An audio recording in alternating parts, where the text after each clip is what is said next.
We now live in an age, ladies and gentlemen, where the mere presence of a man can trigger a whole community, no matter where it is. It can be in the streets of Nashville, Tennessee, or this time, and as you're about to see, the University of Wisconsin. So yes, Matt Walsh is at the center of another woke storm because he was invited to said university to screen his film, What is a Woman, and talk about things like kids being transgender and how that could possibly hurt them in the future. So of course, because Matt is injecting a lot of common sense into the equation, the people with no common sense and whose emotions, by the way, are driven depending on how the sun rises in the morning, thought it was a great idea to do what they do best. No, not listen and have a great debate. I believe before Matt even turned up to the speech, they decided to vandalize their own university. Because that's how the left function, right? That's how they always function. When somebody's talking about something they don't like or it opposes their narrative, what do? They kick, they scream, they throw their toys out the pram, and they'll sit there and think to themselves, why does nobody like to listen to me? I just don't know. Yeah, I don't know either. I'm still trying to figure that one out myself. Anyway, they thought it was a great idea to take an extra curriculum in spray painting by writing disgusting things about Matt Walsh on their own university. I have to repeat that because of how insane it sounds. And oh, by the way, it just wasn't the walls. No, it couldn't just be the walls. It was also the statues that, again, let me repeat, were on their own university. Now, as always, in these situations, not only do you get people doodling on walls and on statues, you get the woke leftists protesting in their groups with the good old microphone, because still at this point, they think they aren't shouting loud enough. So yes, once again, for our viewing pleasure, we are going to be reacting to the people that are so upset, so unhappy that Matt Walsh was in their proximity. And once again, you will be reminded of how blessed you are you didn't turn out like this. Let's begin, shall we? At UW-Madison, a far-left protester against conservative Matt Walsh goes on a racist rant on a bullhorn. Oh, I can't wait to see this one. So much of the time, organizing spaces are dominated by white people who don't give BIPOC voices a chance to speak! White people, stop being racist!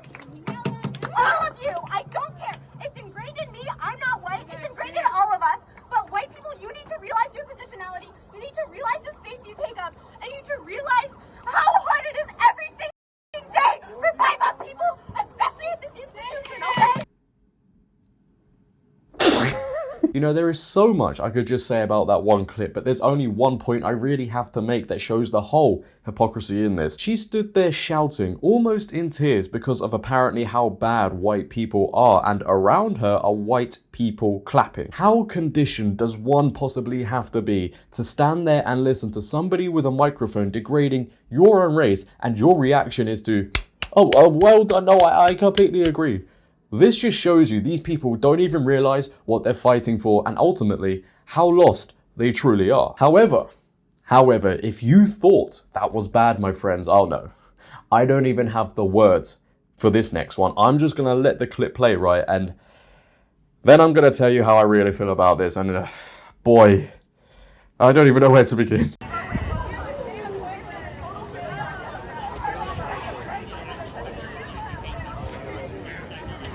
Now, for some reason, the Bible has something to do with why these people are still so apparently oppressed, which I refuse to sit here and believe that in 2022, people are more oppressed now than they were 50 years ago. I'm sorry, I just don't think that's the case.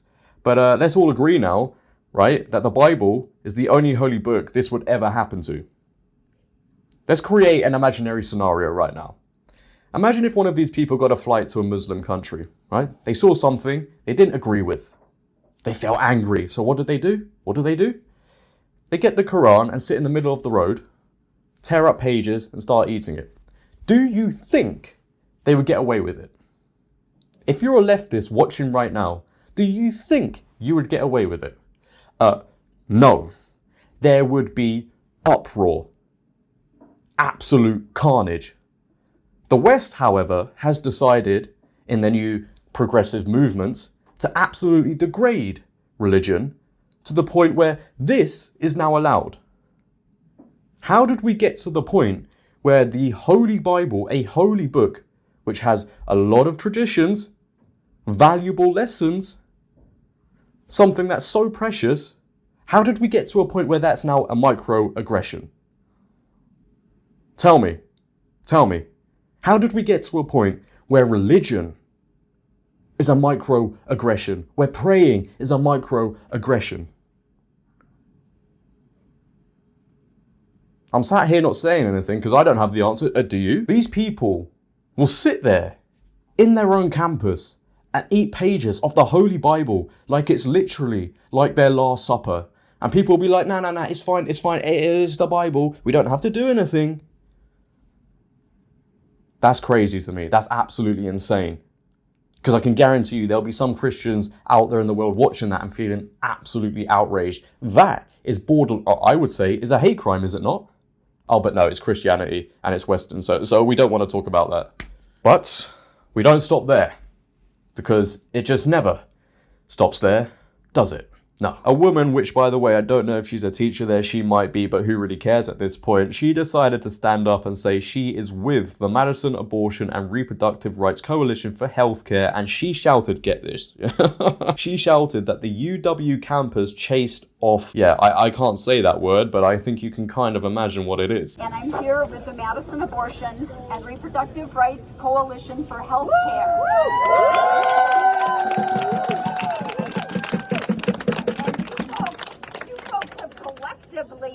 Chased off the UW campus! Woo, yes, let's go. Oh my God. You know, I really wonder sometimes if these people in the future will look back at this footage and will just feel completely embarrassed. To use such a word, by the way, to describe someone is absolutely hilarious just because they oppose your views, they don't agree with your narrative. But again, we've already established that's what the left like to do, right? You don't agree with them? Well, you're one of them, and I can't even say the word, but you know, you're one of those. But finally, yes, finally, we have reached the end because I possibly can't go through with this any longer. Honestly, it does hurt my brain to watch these people back. We have one more video of somebody, as you can probably already imagine, with a microphone shouting, I'm trying not to laugh here, shouting as loud as they possibly can. So they make sure that I even hear it in the middle of the night and wake up, you know, time zones and that. I wake up in the middle of the night and start going along with them and cheering in my street. Let's take a look. Trans rights are human rights! Trans rights are human rights! Trans rights are human rights! Trans rights are human rights! Trans rights are human rights! Again, right, I don't really hear anybody saying that trans people don't deserve rights. Of course they do. The only people saying trans people don't have rights is the left. Because even if they weren't oppressed, by the way, the left would be like, no, shh, you are oppressed. Please listen to me. You know you are. Please, I need to get the hashtags out and go in the street with my microphone. I just feel like, right, and I'm going to be honest here, And no hate to my Americans. I love you all, honestly, I do. I feel like America is in its own world. I really do. I look at the political state, I look at the financial state, and I think to myself, what happened to that great nation? The land of the free, which is now the land of the left, which is the only way you're allowed to be free. What happened? I think all of us, especially in England, and obviously you Americans, are hoping and are praying that somehow, some way, the pendulum just swings back to the center, because we need some sort of balance. It's so far to one side, and it's only 2022. Look how bad it is now. Imagine how bad it's going to be in 5 years? Something drastically needs to change, and it needs to change now. But once again, thank you and well done to Matt Walsh for standing up to these people and not bowing down to them and carrying on with your speech. I respect anybody that doesn't bow down to these people and carries on with their lives and fights for what they believe in. I think anybody can commend that. But if you want to see daily speeches from me, then please make sure to leave a like rating. If you're new, hit that big red subscribe button and turn on bell notifications so you never miss a video. But until next time, until we see Matt Walsh probably at another place where people just can't help it and start crying and screaming, I shall see you then. But please, for me, make sure to have a great day. Stay safe. It's been your boy JD. I'm out. Peace. Do you know how hard it is for me to make it through a video without laughing? Truly, I'm telling you right now, sometimes I struggle. Clown world, bro.